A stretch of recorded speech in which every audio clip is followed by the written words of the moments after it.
Olá, seja bem-vindo à nossa EBD online e eu quero dizer que é muito bom ter você comigo, estudando a Palavra de Deus. Nós estamos agora nesse formato somente online, porque nós retornamos hoje com as nossas classes de Escola Bíblica Dominical, mas nós vamos manter o nosso estudo online aqui. Então, a cada semana nós estaremos recebendo professores diversificados para tratar dos temas, dos assuntos sempre tão importantes e tão relevantes que nós temos estudado na nossa Escola Bíblica Dominical. Mas quero dar as boas-vindas a você, dizer que é muito bom ter a sua presença, a sua companhia e que possamos ser abençoados no estudo da Palavra de Deus que nós teremos hoje. E nós estamos iniciando mais uma revista nesse trimestre, onde nós temos esse tema, Epístolas para o Nosso Tempo. Estaremos olhando então para cada uma das epístolas que foram escritas pelo apóstolo Paulo, e com certeza será uma viagem. Teremos então a oportunidade de ter uma visão panorâmica acerca de tudo aquilo que o apóstolo escreveu, de maneira que então será um tempo muito precioso para nós, e eu espero ter você aqui a cada domingo, quando nós teremos então a oportunidade de estudar cada uma das epístolas que foram escritas então pelo apóstolo Paulo. E hoje, introduzindo então como início dessa série de estudos, nós temos a carta aos Romanos, né? E o tema da lição é Vivendo pela Fé. Vivendo pela Fé. A carta aos Romanos, sem dúvida nenhuma, é uma das cartas mais importantes, se não for o livro mais importante de toda a Escritura. A carta que Paulo escreve aos Romanos, ela é muito mais do que simplesmente uma carta. A carta aos Romanos, ela é um verdadeiro tratado teológico. É o maior compêndio, poderíamos assim dizer, de teologia do Novo Testamento. É considerada a epístola das epístolas, a mais importante, a mais proeminente carta que o apóstolo Paulo escreve. Então, nos seus 13 capítulos que nós temos nessa carta, nós temos um verdadeiro tesouro com toda a sistematização do cristianismo, por isso ela é tão importante. Tanto é que eu queria para mostrar para você a importância, a relevância dessa carta, apontar para você 3 datas muito significativas, muito especiais ao longo da história do cristianismo. A primeira delas remonta a 386 depois de Cristo. Nessa parte do século IV, viveu um jovem cujo pai ele era pagão, ele não era um cristão, mas a mãe era uma cristã devota. E esse jovem, ele havia se entregue à imoralidade. Ele já havia gerado um filho ilegítimo, porém, a sua mãe, sendo uma mulher devota, sendo uma mulher de oração, ela constantemente orava, suplicava a Deus pela sua alma, pela sua vida. E certa vez ela buscou então o bispo Ambrósio, o bispo da cidade de Milão. E conta a história então que certo dia, esse jovem, ele estava passeando num jardim, e havia nesse jardim uma estante com um exemplar do Novo Testamento. E foi interessante porque esse jovem ouviu algumas crianças que estavam brincando ali próximo, naquele jardim, cantando uma de suas músicas, essas músicas infantis, essas músicas das crianças, que dizia mais ou menos assim, pegue e leia, pegue e leia. Era uma música que tinha como refrão essa pequena frase. E aquele jovem, então, sentiu-se compelido a pegar aquele exemplar do Novo Testamento que ali estava e abriu aleatoriamente. E quando ele abre exatamente em Romanos capítulo 13, onde a palavra de Deus diz assim: e digo isso a vós outros que conheceis o tempo, já é hora de vos despertardes do sono, porque a vossa salvação está agora mais perto do que quando no princípio cremos. Vai alta a noite, e vem chegando o dia. Deixemo-nos, pois, as obras das trevas e revistamo-nos das armas da luz. Andemos dignamente como em pleno dia, não em orgias e bebedices, não em impudícias e dissoluções, não em contendas e ciúmes, mas revesti-vos do Senhor Jesus Cristo e nada disponhais para a carne no tocante às concupiscências. Enquanto aquele jovem, chamado Agostinho, lia então essas palavras, o Espírito de Deus tomou o seu coração, entrou dentro dele, em todas as suas juntas e medulas, no mais profundo da alma desse jovem. E pelo poder da palavra de Deus, e claro, sob a direção do Espírito Santo, Agostinho então se converteu. Convertido então à fé cristã, ele se tornou aquele que nós conhecemos, claro, como esse grande homem de Deus, chamado Agostinho de Hipona. Essa é a primeira data, que fala então da experiência que Agostinho teve na palavra de Deus, lendo Romanos capítulo 13. A segunda data nos traz agora para 1515. E nos conta a história de um monge agostiniano, perceba, um monge que havia se dedicado a estudar os ensinamentos de Agostinho, que havia feito então os seus estudos doutorais baseados na obra de Agostinho, e esse monge foi chamado então para dar aula numa universidade para ser professor de estudos bíblicos. E a primeira parte, a porção da Bíblia que ele deu aula foi no livro dos Salmos, o Saltério. Mas na sequência, a sua tarefa foi ensinar para os alunos romanos. E quando ele preparava então as suas aulas, ele descobriu uma anotação muito antiga de Agostinho, fazendo uma reflexão, principalmente no capítulo 1 do livro de Romanos, de maneira que aquele monge, também entendendo e tendo a revelação de Deus ao seu coração, dizendo que o justo viverá pela fé, que a salvação se dá somente pela fé em Cristo Jesus, ele então tem a sua experiência verdadeira de conversão, e a partir dali, Martinho Lutero, aquele monge agostiniano, caminha para ser então o grande reformador que ele foi, quando em 1517 ele prega as suas 95 teses, ali numa igreja na Alemanha, conclamando a igreja a uma reforma, para que a igreja pudesse voltar aos seus caminhos originais, porque ela havia se desviado, porque ela havia se desvirtuado.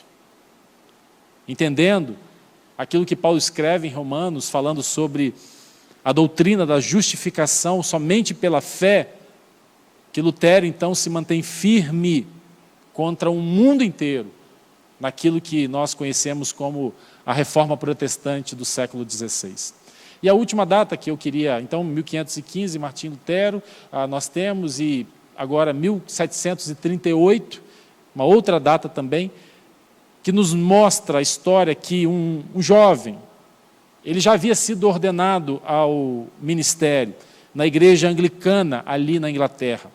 E ele ouviu uma mensagem que estava sendo proferida ali, numa catedral perto de Londres, e, na verdade, o que tocou o seu coração foram as palavras que ele ouvia ali, baseadas nessa carta, na carta aos Romanos, que aquele homem sentiu o seu coração profundamente aquecido. Ele afirma posteriormente que aquele momento foi o momento da sua autêntica, da sua verdadeira conversão. E isso então define a vida e o ministério de John Wesley para o resto dos seus dias. 3 datas, 3 homens. E aqui nós poderíamos continuar falando de outros grandes nomes da história do cristianismo também, como Calvino, Jonathan Edwards, e uma multidão de outros que ao longo da história têm sido abençoados grandemente através do estudo dessa carta, dessa epístola aos Romanos. Só para que a gente possa entender então a importância da epístola aos Romanos, John Murray vai dizer que a epístola aos Romanos é uma exposição e uma defesa do Evangelho da Graça. Ela é uma exposição, mas também ela faz a apologia, ou seja, ela faz a defesa do Evangelho que vem somente pela graça, que nos é dado pela graça, porque o preço já foi pago, e foi pago por Cristo Jesus, o nosso Salvador. Guilherme Orr, também um outro teólogo, vai dizer que, doutrinariamente, Romanos é o maior livro já escrito. Quando se pensa, então, num tratado doutrinário, num conjunto de dogmas, de doutrinas, de ensinamentos, então Romanos é o maior livro já escrito. William Barclay, que também é um famoso comentarista das Escrituras, vai dizer que nenhum livro da Bíblia exerceu tanta influência sobre a teologia protestante e nenhuma carta de Paulo revela de forma tão clara o pensamento teológico do chamado apóstolo aos gentios. Ou seja, nenhum livro da Bíblia alcança em grau de importância sobre a sistematização do cristianismo do que a Epístola aos Romanos. Francis Schaeffer já é um teólogo mais recente, mais atual. Ele vai dizer que a influência de Romanos alcança até mesmo o meio acadêmico. Veja só, o livro de Romanos foi utilizado em muitas universidades, principalmente as universidades americanas, muitas escolas de direito, a fim de ensinar os estudantes sobre a arte de tecer uma argumentação. Porque Paulo usa aqui, claro, esse sistema de argumentação. O livro de Romanos tem um linguajar, um vocabulário muito jurídico, de uma defesa, assim como acontece nos tribunais. Por isso, então, Schaeffer vai dizer que, durante muito tempo, esse livro foi usado por muitas escolas de direito norte-americanas a fim de ensinar os estudantes sobre a arte da argumentação. A gente poderia dizer, então, que nenhum livro da Bíblia teve maior influência na história da igreja do que a carta aos Romanos. Nessa epístola, provavelmente mais do que qualquer outro livro da Bíblia, tem influenciado a história do mundo de formas dramáticas. E aqui eu trago isso só para que você possa, então, perceber a riqueza, o valor, a preciosidade que nós temos com essa epístola que Paulo escreve aos romanos, e não só aos romanos, mas a cada um de nós ao longo da história, como sendo palavra de Deus. Então, há algumas informações introdutórias para a gente estar ambientado. O autor da carta aos Romanos, não há nenhuma dúvida, nunca houve ao longo da história, de que é o apóstolo Paulo. Paulo escreve, porque ele se apresenta, ele faz na sua saudação inicial a apresentação de si mesmo, dizendo que ele, então, aquela carta era sua autoria. Então, o apóstolo Paulo, chamado apóstolo aos gentios, é o autor da carta aos Romanos. O local e a data onde Paulo escreve a carta aos Romanos, a epístola aos Romanos, muito provavelmente aconteceu na Grécia, e isso acontece numa das suas viagens missionárias, no ano de 57 ou no ano de 58. Né? Então, não se tem a data precisa, mas ela se situa provavelmente nesse período, 57 ou 58 depois de Cristo. Falando um pouquinho sobre a igreja de Roma, essa igreja a qual Paulo escreve essa carta, porque ela é direcionada aos cristãos de Roma, embora também ela seja uma carta escrita aos gentios. Então Paulo se vale dessa sua carta para falar tanto aos cristãos que estavam ali nessa igreja, na igreja de Roma, mas também para falar com as pessoas de um modo geral. Essa igreja, ela não havia sido fundada pelo apóstolo Paulo. Paulo não foi o fundador da igreja de Roma. Aliás, Paulo não tinha tido a oportunidade de ir visitar e conhecer aqueles irmãos pessoalmente. Ele escreve e ele manifesta, então, o seu desejo. Há duas teorias acerca da fundação da igreja, dos fundadores da igreja.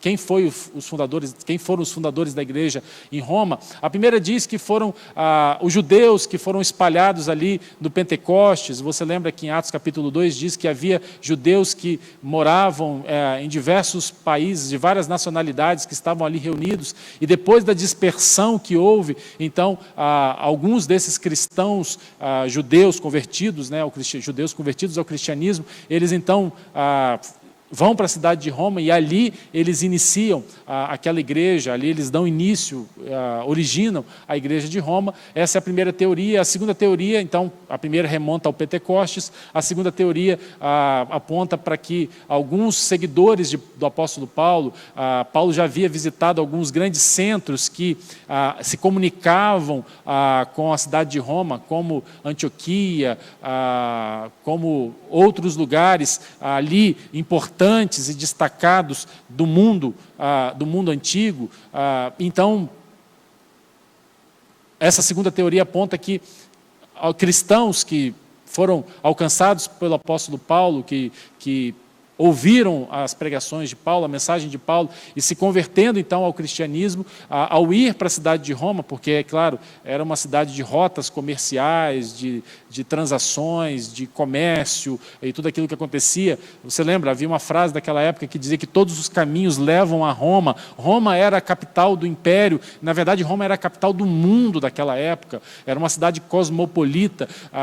Disse a história que naquela época já existiam mais de 1 milhão de habitantes na cidade de Roma. Então, por ser essa cidade cosmopolita, essa cidade central, então ela recebia pessoas que vinham de tantos outros lugares, e provavelmente então, essa segunda teoria diz que cristãos que se converteram, que foram para a cidade de Roma, ouvindo o apóstolo Paulo, sabendo que Paulo era um plantador de igrejas, eles vão para Roma e ali plantam essa igreja, de maneira então que a igreja de Roma não foi plantada pelo apóstolo Paulo, mas Paulo manifesta o seu desejo, a sua vontade de ir, de estar com aqueles irmãos, de os conhecê-los. A cidade de Roma, como eu falei, uma cidade cosmopolita, uma cidade que recebia pessoas era o centro do mundo daquela época, a cidade mais importante, a capital do Império Romano. E o Império Romano era aquele que dominava o mundo antigo daquele tempo. Então, a cidade de Roma era aquela cidade efervescente, assim como são os grandes centros hoje. Aqui no nosso país nós temos São Paulo, Rio de Janeiro, nós temos, olhando para alguns outros países, como é a cidade de Nova York, nos Estados Unidos, e tantos outros lugares que são grandes centros de concentração de pessoas de tantos lugares diferentes, de várias nacionalidades, de vários povos, de vários países. Então, assim era a cidade de Roma, essa grande capital de um grande número de pessoas que moravam ali, que residiam ali, que estabeleciam então as suas relações comerciais ali.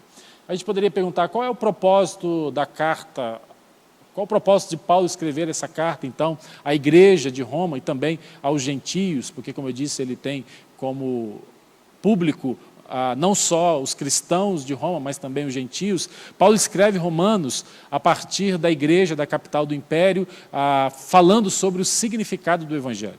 Nessa carta, ele discorre, então, ele fala sobre a condição de ruína e a perdição de tanto dos gentios como dos judeus. Paulo também nessa carta vai mostrar que a salvação é somente pela graça, independentemente das obras, tanto para os judeus quanto para os gentios. Charles Erdmann está correto quando diz que o Evangelho de Cristo, que a Epístola aos Romanos expõe, é a mais doce música jamais ouvida na terra, a mais poderosa mensagem proclamada entre os homens, o mais precioso tesouro confiado ao povo de Deus. É claro que não dá para a gente, em poucos minutos, como nós temos aqui, falar todos os capítulos, de apresentar todos os capítulos dessa carta. E o próprio autor da lição, então, ele faz apenas uma pequena síntese baseada em 3 grandes temas, os 3 temas principais que nós encontramos em Romanos, e nós vamos dar uma pincelada olhando e seguindo então a direção do autor da lição sobre essa carta. E o primeiro tema que ele apresenta, a primeira consideração que ele faz é a questão do pecado e da ira de Deus, que nós encontramos não só no primeiro capítulo, mas especialmente no primeiro capítulo, porque Paulo abre então essa carta falando acerca da degradação da humanidade.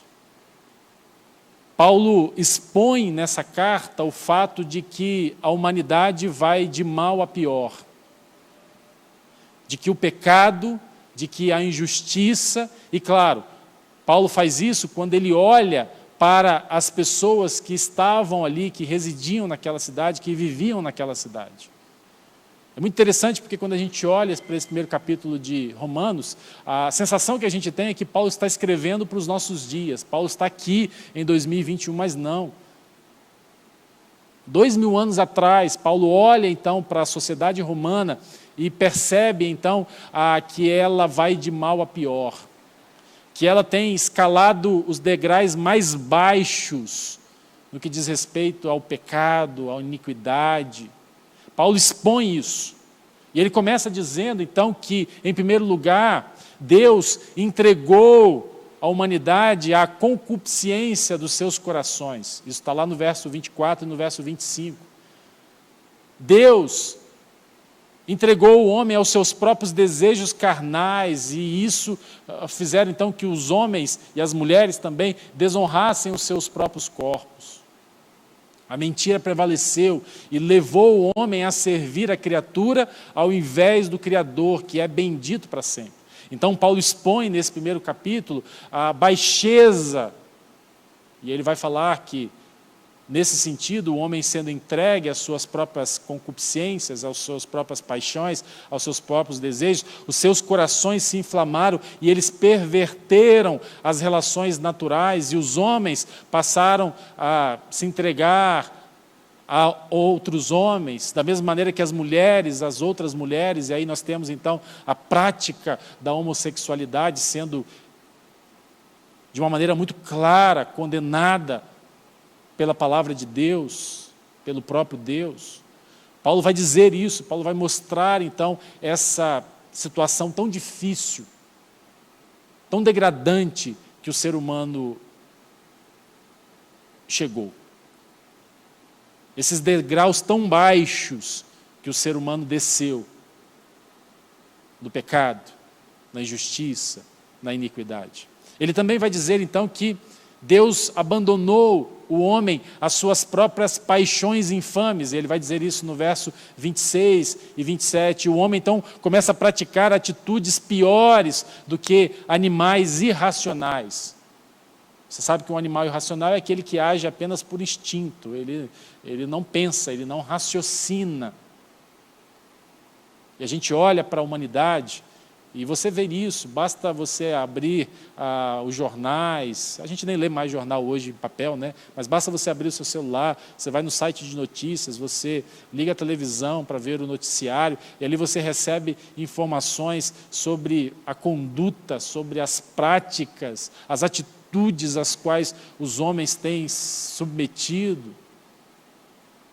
São atitudes de seres irracionais.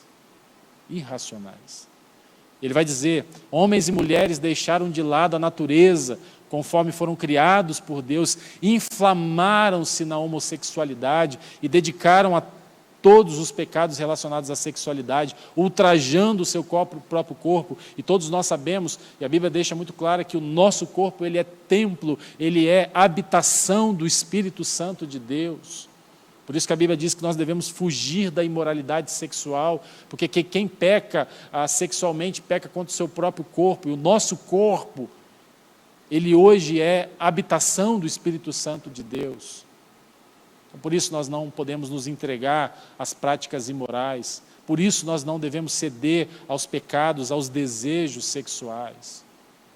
Isso tudo nós encontramos nesse primeiro capítulo de Romanos.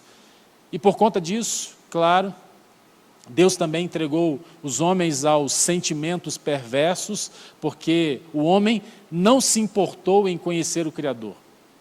E a gente vê então a delinquência se generalizando e o homem fazendo coisas que não convêm, cheios de delito. E por conta disso, então, o homem ele é passível de ser julgado e de ser condenado por Deus. Porque todos nós sabemos que nós seremos, então, um dia julgados por Deus, pela nossa conduta, pelas nossas atitudes. O homem, então, por conta disso, ele é merecedor da ira de Deus, do julgamento de Deus. E todos nós sabemos, Paulo vai dizer nesse mesmo livro de Romanos, nessa epístola de Romanos, que o salário do pecado é a morte. O salário do pecado é a morte. Então, um homem, eu e você, cada um de nós, somos merecedores da ira de Deus. Somos merecedores do julgamento de Deus. Somos merecedores da morte, porque todos pecaram.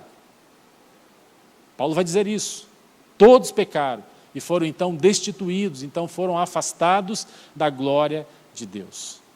Porém, se essas são as más notícias, o fato de que essa é a nossa situação, essa é a nossa realidade, também nós vamos encontrar aqui em Romanos as boas notícias.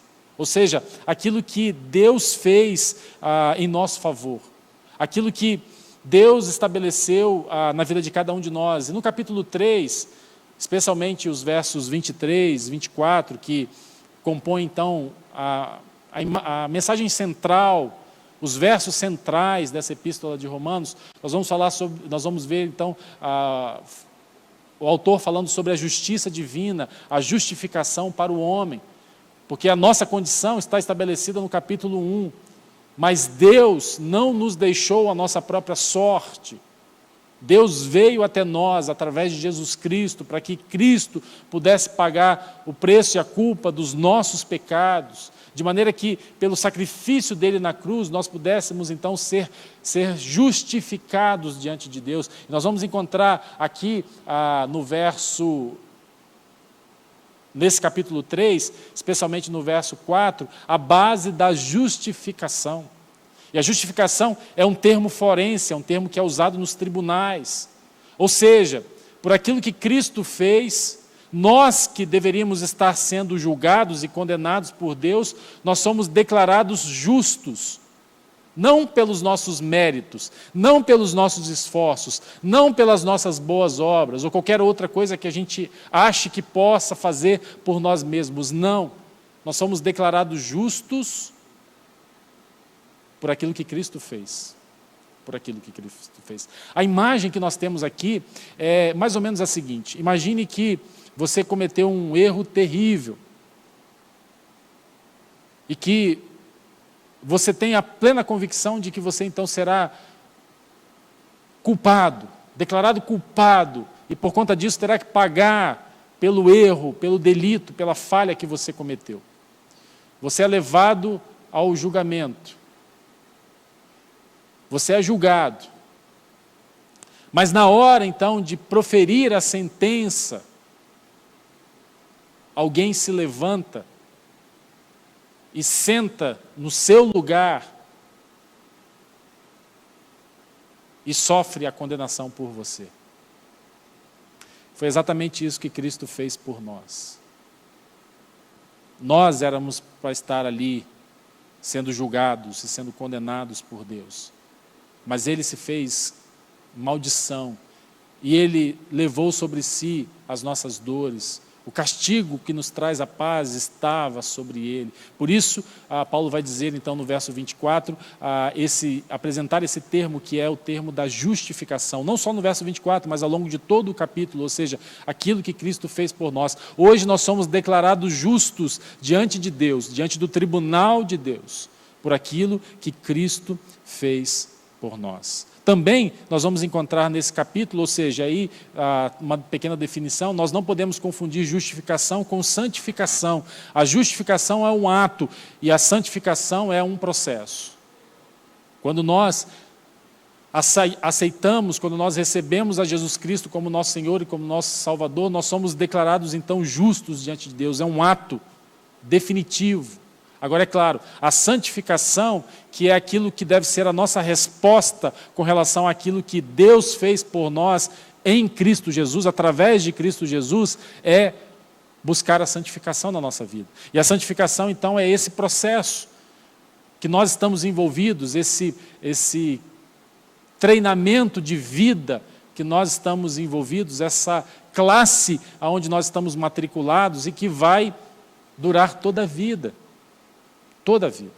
A santificação, então, ela é um processo que acontece na nossa vida. Mas há aqui também nesse capítulo outras duas palavras importantes que aparecem. A primeira delas é a redenção, que juntamente com a justificação também tem esse caráter de ser uma palavra usada no tribunal, porque a redenção significa, e a palavra no grego é a palavra apolitroses, que é um termo usado no tribunal, mas também usado no mercado de escravos, que segue na mesma forma, na mesma linha da justificação, quando então um escravo ele era libertado, ele era comprado, e Jesus então nos comprou.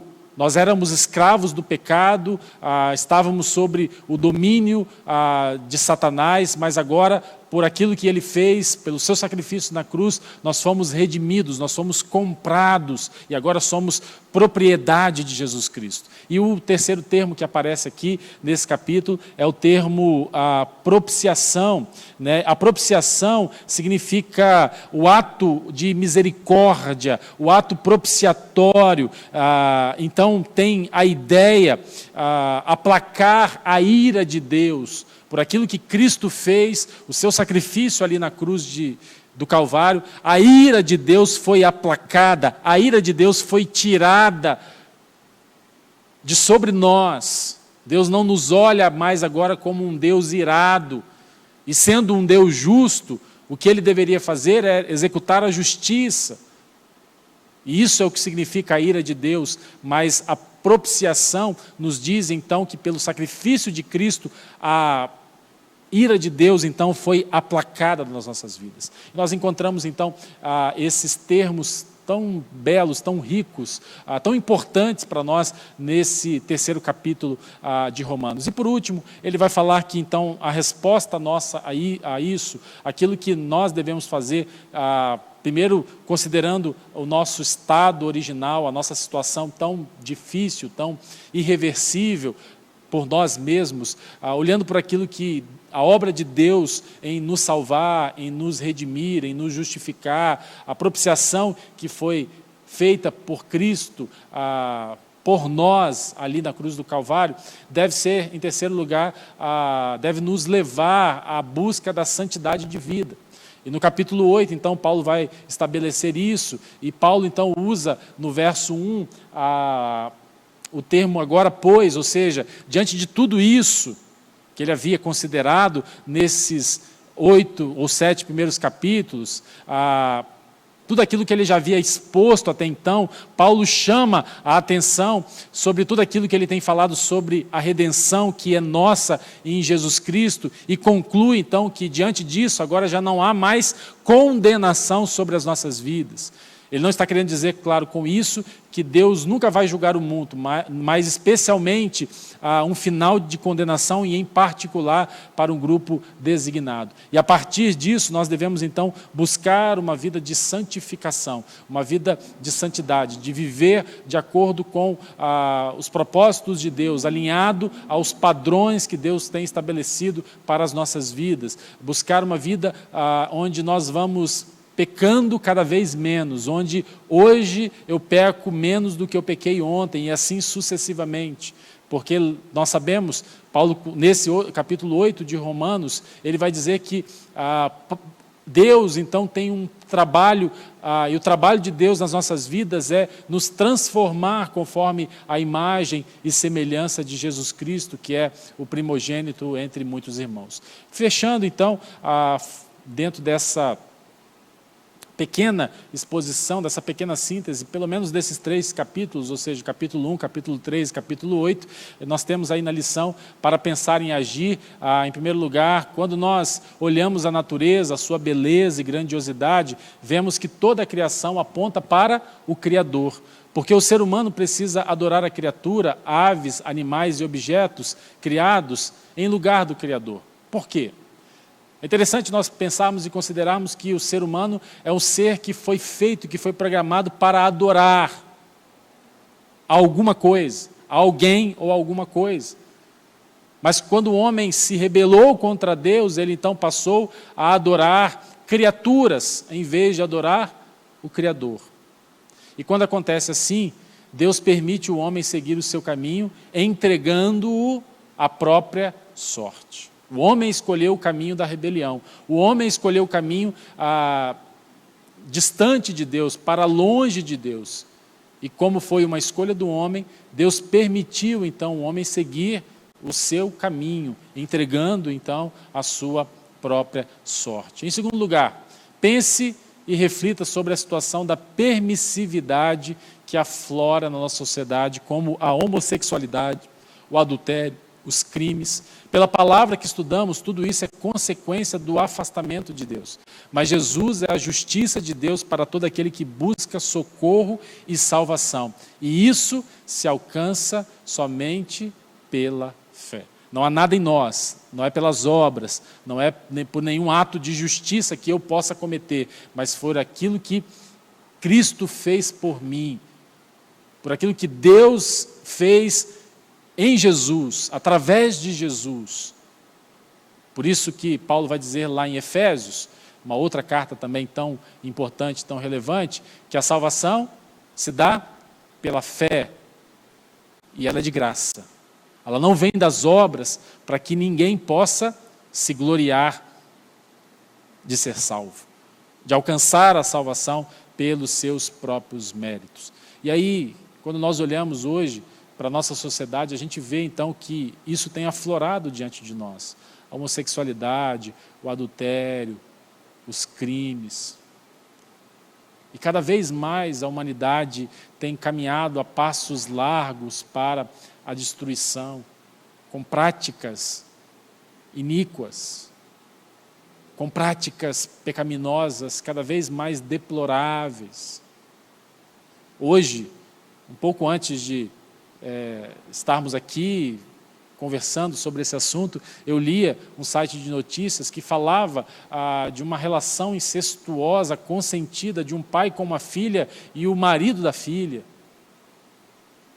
E eles dizendo, achando que isso era normal, algo deplorável, totalmente condenável, segundo a palavra de Deus. E em terceiro lugar, ser santo no mundo e agir como tal é resultado da ação do Espírito Santo na nossa vida. Precisamos pregar a mensagem redentora e orar em favor daqueles que estão vivendo ainda em pecado. Nosso chamado é o chamado à santidade.